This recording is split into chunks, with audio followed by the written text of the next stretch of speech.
तो आज के इस वीडियो में हम बात करने वाले हैं मकर लगन वालों के लिए। मकर लगन वालों के लिए जो अक्टूबर का महीना है वो कैसा रहेगा, यहाँ पर हम सबसे पहले गोचर की चर्चा करेंगे।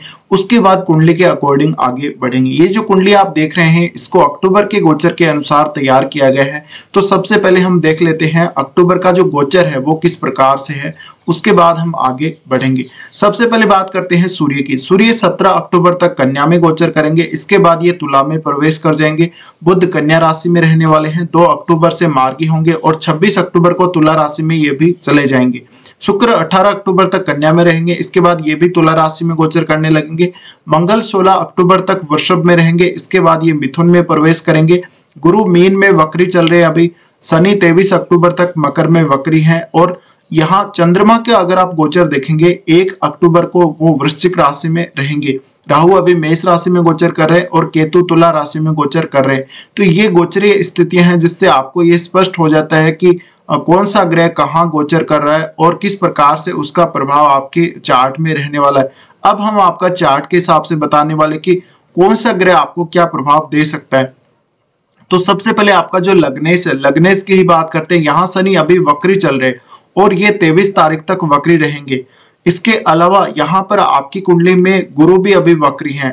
तो ये स्थिति में जब आपका लग्नेश खुद वक्री है और आपके गुरु भी वक्री हैं, इन दोनों का प्रभाव हम सबसे पहले जानेंगे। देखिए शनि वक्री है तो हेल्थ के कुछ इश्यूज हो सकते हैं। इसका मतलब ये नहीं कि आपको हेल्थ का कोई बहुत बड़ा ही इश्यू होगा, थोड़ी सी आप में जो कमजोरी है वो दिखने लग जाएगी शरीर में और ये कुछ समय के लिए है। 23 अक्टूबर के बाद फिर से आप नॉर्मल हो जाएंगे। अगर आप कोई पुरानी बीमारी से जूझ रहे हैं और अभी आपकी हालत बहुत ही ज्यादा खराब है तो कोई डॉक्टरी सलाह लेने की जरूर आपको आवश्यकता पड़ेगी। शनि के इस गोचर में आप ये देखेंगे कि आपका जो जीवन है वो आपको लग रहा है कि बहुत स्लो चल रहा है, कुछ भी आगे नहीं बढ़ रहा, कोई भी काम समय पर नहीं हो रहा है और काफी ज्यादा फ्रस्ट्रेट आप लोग हो रहे होंगे। इसके अलावा आपकी जो फैमिली मैटर्स हैं, आपके जो धन संबंधी इश्यूज हैं, वहां भी यही हाल है। आपको लग रहा है कि फैमिली लाइफ में कुछ नया नहीं हो रहा, कुछ ना कुछ आप नया करना चाहते हैं, आपकी मेहनत बहुत ज्यादा लग रही है लेकिन काम कुछ आगे नहीं बढ़ रहे। तो काफी ज्यादा नकारात्मकता भी ऐसे में आपके मन में आ रही होगी, लेकिन ये कुछ समय के लिए ही रहेगी। अब शनि आपके तीसरे घर को देख रहे हैं और तीसरे घर के स्वामी खुद वक्री स्थिति में है। ऐसे में ये मेहनत को बहुत ज्यादा बढ़ा सकते हैं। जितना ज्यादा आप प्रयास करेंगे उतने अच्छे से आपको रिजल्ट नहीं मिलेंगे, तो ये आपको सोचना पड़ेगा। इसके अलावा आपके भाई बहनों के साथ, आपके पड़ोसी, आपके रिश्तेदारों के साथ जो संबंध रहने वाले आपके, उनमें कुछ खास आपको यहाँ पर ज्यादा एक्साइटमेंट नहीं देखने को मिलेगा। ये स्थिति में आप जितना ज्यादा मेहनत कर रहे हैं उतना ज्यादा आप काम का जो तरीका है करने का उस पर ज्यादा फोकस करेंगे तो अच्छा रहेगा। इसके अलावा शनि सप्तम को भी देख रहे हैं। सप्तम को देखने से आपका इस समय कोई भी बिजनेस है तो वो बहुत जल्दी आगे नहीं बढ़ेगा। अगर कोई नई शुरुआत आपने करी है तो वहां भी थोड़ी बहुत दिक्कत नजर आ सकती है। ये समय में आपका विवाह होने के चांसेस जरूर हैं, लेकिन यहाँ पर आपका जो वैवाहिक स्थिति है उसमें कोई बदलाव नहीं हो रहा होगा। और कुछ लोग ऐसे भी हैं जो ऑलरेडी मैरिड हैं, उनके कोई ना कोई विवाद चल रहा होगा पार्टनर के साथ, या आपका ये भी हो सकता है कि पार्टनर की हेल्थ भी थोड़ी बहुत खराब चल रही हो। तो ये स्थिति में आपको थोड़ा संभल कर चलना चाहिए और थोड़ा आपको वेट जरूर करना पड़ेगा, यहाँ पर थोड़ा धैर्य रखना पड़ेगा। शनि की जो दृष्टि पड़ रही है वो आपके 10th हाउस पर भी पड़ रही है। ऐसे में आपको जॉब से बहुत ज्यादा कोई लगाव नहीं रहा होगा, आपको जॉब छोड़ने की इच्छा हो रही होगी। और जब से केतु का गोचर आया है आपके 10वें भाव में, तब से आपको ऐसा ही कुछ लग रहा होगा या आपने जॉब चेंज कर भी ली होगी।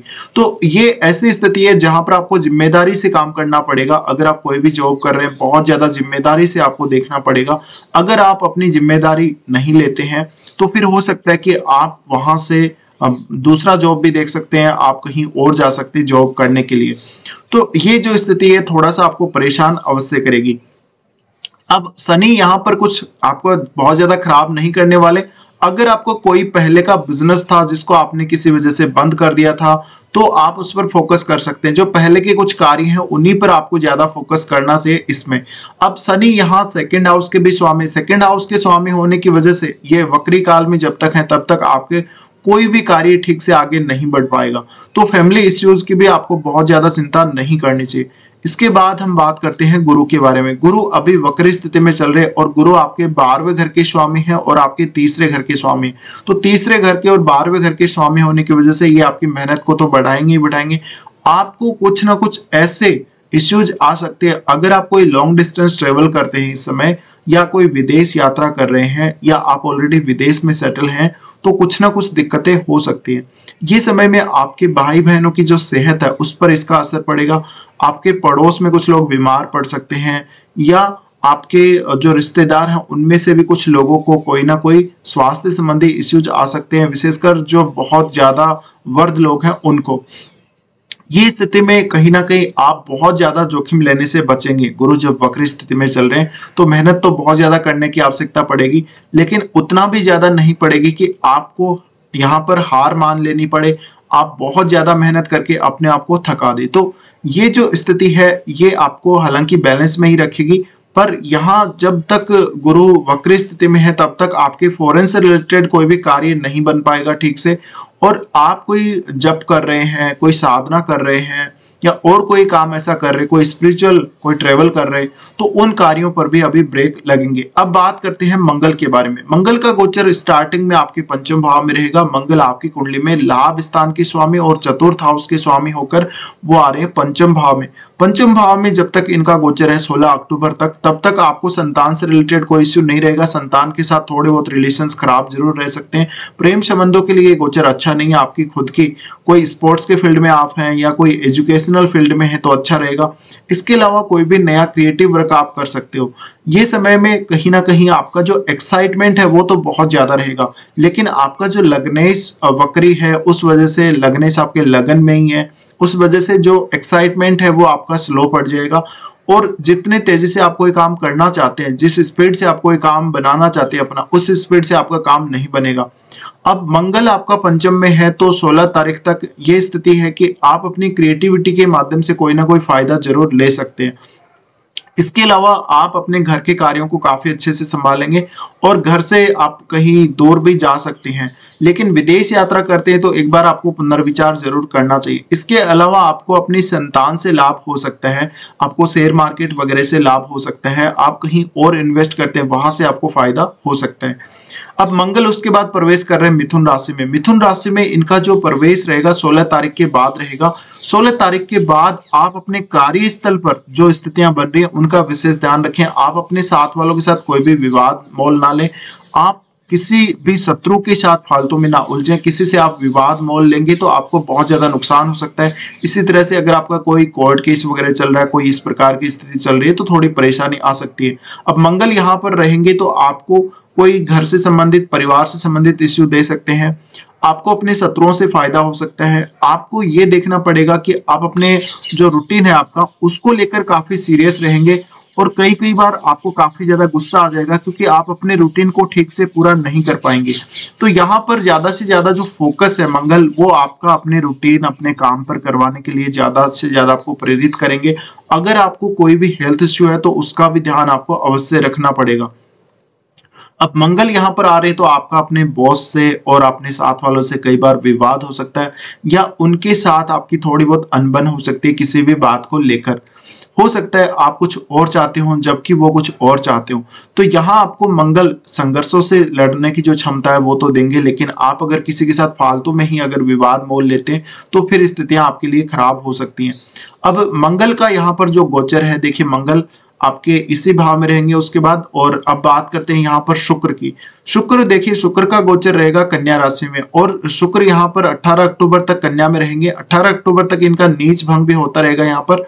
और ऐसे स्थिति में आपके पंचमेश आपके नवम में आ रहे तो आपका जो रुचि है धार्मिक कार्यों में ज्यादा रहेगी। संतान की प्राप्ति अगर होती है इस समय तो आपकी संतान आपके लिए बहुत ज्यादा भाग्यशाली साबित हो सकती है। ये समय में देखिए शुक्र आपके, क्योंकि 10th हाउस के भी स्वामी है, तो अगर आप कोई घर से दूर जॉब करते तो आपको अच्छी सफलता मिल सकती है। और सूर्य का साथ भी यहाँ पर, तो थोड़ी बहुत आप उतार चढ़ाव जरूर देख सकते हैं अपने करियर में। अब यहाँ जो आपका शुक्र है, शुक्र आपके नवम में गोचर कर रहे हैं, तो मैरिड लाइफ को लेके इतनी ज्यादा कोई आपको एक्साइटमेंट नहीं रहेगी, और कुछ ना कुछ आपको असंतुष्टि महसूस हो सकती है अपने पार्टनर के साथ रिश्तों में। अब यहाँ आगे बढ़ते हैं और शुक्र का जो प्रवेश है आपके दसम भाव में होगा उसको देखते हैं। देखिए दसम भाव में जैसे ही शुक्र प्रवेश करेंगे, यहाँ केतु के साथ इनकी युति हो जाएगी, तो ये आपके कार्य क्षेत्र के लिए हालांकि अच्छा होगा, लेकिन केतु के साथ युति करना शुक्र का वो आपका अच्छा नहीं माना जाएगा, क्योंकि कोई ना कोई असंतुष्टि आपके मन में हमेशा देगा। अगर शुक्र से रिलेटेड ही आपका फील्ड है कोई, तो वहां पर आपको और ज्यादा असंतुष्टि की संभावना बन सकती है। तो हो सकता है शुक्र के आपके दसम भाव में प्रवेश करने के बाद आपको जॉब में कोई बड़ा चेंज देखने को मिले। इसके अलावा शुक्र आपके चतुर्थ भाव को भी देखेंगे, इस वजह से आप अपने घर के कार्यों को ज्यादा से ज्यादा फोकस में लाएंगे। आप अपने घर के जो सुख है उनका आनंद लेना चाहेंगे। तो शुक्र की जो स्थिति है इसका भी आपको ध्यान रखना पड़ेगा। इसके बाद हम बात करते हैं चंद्रमा की। चंद्रमा का गोचर देखिए वृश्चिक में रहेगा। वृश्चिक में ये नीच की स्थिति में रहेंगे, तो धन वगैरह को लेकर थोड़ी बहुत चिंता उभर सकती है शुरुआत में। इसके बाद चंद्रमा यहाँ से धनु राशि में गोचर करेंगे। धनु राशि का चंद्रमा भी आपको कोई विशेष लाभ नहीं दे पाएगा, क्योंकि आपकी कुंडली में ये सप्तमेश है, तो आपको सप्तम भाव के कार्यों के लिए बहुत ज्यादा खर्चे करने पड़ सकते हैं। आपको कुछ अपने रूटीन से संबंधित समस्याएं हो सकती हैं, आपकी कुछ पर्सनल इश्यूज हो सकते हैं, जैसे कि नींद को लेकर समस्या या आपके रूटीन को लेकर बहुत ज्यादा समस्याएं। इसके बाद जैसे जैसे चंद्रमा आगे बढ़ेंगे वैसे वैसे आपको ये रिजल्ट देते जाएंगे। यहाँ पर हम बात करते हैं अब सूर्य की। सूर्य के गोचर को अगर आप लोग देखेंगे तो सूर्य कन्या राशि में गोचर कर रहे हैं, 17 अक्टूबर तक कन्या में रहने वाले हैं। इसके बाद ये आपके दसम भाव में भी प्रवेश करेंगे, तो कन्या में इनका रिजल्ट आपके लिए बहुत अच्छा रहेगा। आपको भाग्य की मदद से काफी लाभ दिलाने वाले हैं, और सूर्य और बुध की युति भी यहाँ पर बन रही है। तो ये जो युति बनेगी 17 अक्टूबर तक बनेगी, और 2 अक्टूबर से मार्गी हो रहे हैं बुध। ऐसे में 2 अक्टूबर के बाद ही आपको ज्यादा अच्छे रिजल्ट मिल पाएंगे सूर्य और बुध की युति के। अब ये आपको क्या फायदा कर सकते हैं, देखिए आपके छठे घर के स्वामी हैं, और छठे घर और अपने ही घर के स्वामी यहाँ पर बुध हैं, तो ऐसे में आपको फायदा जरूर होगा। उच्च अध्ययन में फायदा हो सकता है। यहाँ जो सूर्य की हम बात कर रहे हैं, सूर्य आपको काफी ज्यादा तेजी देंगे इस भाव के कार्यों में। इसके अलावा आपके अपने पिता के साथ अच्छे संबंध रहने के आसार हैं। आपको कोई ट्रेवल होने के चांसेस बन सकते हैं, लेकिन आपकी जो ट्रेवल है वो किसी वजह से पोस्टपोन्ड हो सकती है, ये भी आपको देखना पड़ेगा। इसके बाद सूर्य प्रवेश कर रहे हैं आपके दसम भाव में। दसम भाव में इनकी युति केतु के साथ होगी, तो केतु के साथ युति करने के बावजूद आपको कोई बहुत बड़ा लाभ सरकारी क्षेत्र से मिल सकता है, लेकिन जो लाभ मिलेगा उससे आप संतुष्ट नहीं हो पाएंगे। आपको लगेगा कि आपको बहुत कुछ कम ही मिला है। तो यहाँ केतु के साथ सूर्य का युति करना उतना ज्यादा अच्छा प्रभाव आपके कार्य क्षेत्र पर, आपके जॉब पर नहीं रहेगा, पर फिर भी एक अच्छी संभावना हम मान सकते हैं। अब यहाँ पर सूर्य केतु के साथ जब युति करेंगे तो आपके अपने फादर के साथ कुछ ना कुछ इश्यूज क्रिएट हो सकते हैं। आपके फादर को कोई ना कोई हेल्थ इश्यूज क्रिएट हो सकते हैं, तो ये आपको जरूर देखना पड़ेगा। इसके अलावा सूर्य यहाँ से देखेंगे आपके चतुर्थ हाउस को। चतुर्थ हाउस को जब ये देखेंगे तो घर में कोई ना कोई बात को लेकर कोई विवाद हो सकता है। यहाँ पर अब हम बात करते हैं सूर्य के बारे में हमने बात की, और देखिए लगभग हम सभी ग्रहों के बारे में अभी बात कर चुके हैं। राहु केतु के बारे में बात करते हैं। राहु मेष राशि में गोचर कर रहे हैं और केतु तुला में। ऐसे में देखिए आपको इस समय घर से दूर जाने के कुछ चांसेस बन सकते हैं, और यहाँ पर आपको जो चांसेस है ज्यादा तभी बनेंगे जब गुरु अभिमार्गी होने लगेंगे आगे चलकर। तो ये जो स्थिति है उसमें आप ज्यादा से ज्यादा अगर आप अपने घर पे ही हैं, अपने देश में ही रह रहे हैं अभी, तो घर के कामों को संभालना पड़ेगा। घर के कामों पर ज्यादा से ज्यादा फोकस करना पड़ेगा आप लोगों को। और जॉब में जो परिवर्तन है वो काफी ज्यादा स्ट्रॉन्ग दिख रहा है, तो इस मंथ में कोई जॉब में परिवर्तन हो सकता है, या हो सकता है कि इससे पहले वाले मंथ में ही आपको कोई चेंज दिख गया हो।